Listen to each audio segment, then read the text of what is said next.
Welcome back, America, to Sound Retirement Radio, where we bring you concepts, ideas, and strategies designed to help you achieve clarity, confidence, and freedom as you prepare for and transition through retirement. And now, here is your host, Jason Parker. America, welcome back to another round of Sound Retirement Radio. I can't wait to get into this episode with you. You're listening to episode number 412. The title is Down But Not Out. And this is a special episode because I wanted to address some of the concerns that we're hearing from people regarding stock market volatility and some of the news headlines. So let's get this day started right by renewing our minds. This verse comes to us from Proverbs 17, verse 27. The one who has knowledge uses words with restraint, and whoever has understanding is even-tempered. And then, of course, something fun for the kids. Why can't a scarecrow be the church worship leader? They don't have any organs. Articles, links, and resources will be made available at soundretirementplanning.com. Just click on episode number 412. And while you're there, be sure to sign up for my newsletter so that you will be the first one to get notified of new updates. Here are some of the headlines that have captured people's attention in recent weeks.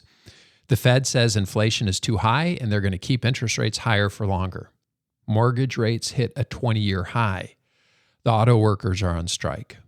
Congress can't agree on a budget, so we're looking at a government shutdown. The Russian invasion of Ukraine continues, and a presidential election is around the corner. August and September were not great months for stocks as measured by the S&P 500. August, the market was down almost 2%, and so far for September, the market's down a little over 5%. But if we step back and we look at the S&P 500 year to date, the market's actually up 11.33%. Reuters has a chart that looks at the average S&P 500 performance by month, and I'll include a link in the show notes. But the report states that the S&P 500 has fallen by an average of negative 0.6% in September since 1945. It's the worst performance of any month, according to CFRA data. Yet November and December are among the best performing months of the year. There's another great chart that looks at the annual returns of the Russell 3000 index from January 2003 through December of 2022. And over the 20-year time horizon, there were 3 years that were negative and 17 years where the index was positive. The interesting part about this chart is that it shows that you can have large intra-year declines and still end up on a positive note for the year. A great recent example of that was 2020. We saw an intra-year decline of 35%, but the market finished up 21% for the year. Another extreme example is 2009, where we see a 27% intra-year decline, but the market finished positive 28%. And I'll include this chart in the show notes as well if you're interested. Have you ever heard the saying, if you love sausages, never watch how they're made? Well, I think the same can be true of investing in the stock market. Warren Buffett once said, I would tell investors, don't watch the market closely. A challenge we face in an era where we experience a constant barrage of information is that it can be easy to create a narrative about how things are going to work going forward based on the immediate events that we're seeing or experiencing. I don't know if you remember this, but more than 10 years ago, Facebook shared the results of an experiment that they had been running on their customers. And here's a quote from an article that I found in The Guardian. The experiment was designed to assess whether more positive or negative comments in a Facebook news feed would impact how the user updated their own page. Facebook used an algorithm to filter content. Researchers found those shown more negative comments posted more negative comments and vice versa. It's important to remember that we become what we think about. It's so obvious that if we eat junk food all day, we're going to get fat. If we consume negative news all day, every day, we're going to begin to believe that things are bad and getting worse. We might even try to convince other people of the same. The challenge is that we tend to make emotional decisions with our money. If we think the future looks bad, it's hard to be an investor. An investor requires you to believe that the future is going to be better than the present. Being an investor means you have to train yourself to look at the opportunities and not the problems. A good friend of mine who has been very successful in real estate investing reminds me that fear and opportunity both feel the same, and we get to make a choice. Fear and negativity lead to small thinking and often to poverty.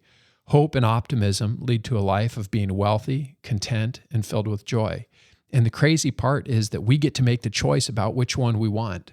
Charlie Munger says you need patience, discipline, and an ability to take losses and adversity without going crazy. Benjamin Graham says that investing isn't about beating the others at their game, it's about controlling yourself in your own game. Warren Buffett says the greatest attribute of a successful investor is not IQ, but rather temperament.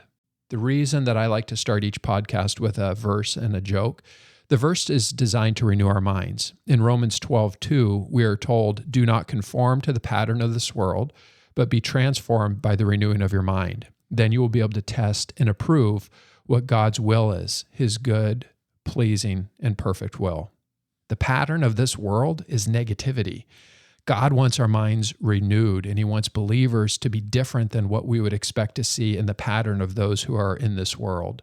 And when our mind is renewed and we get to experience God's will, we're told that his will is good and pleasing and perfect. And of course, the joke is to help us smile, because it's hard to smile and be negative at the same time.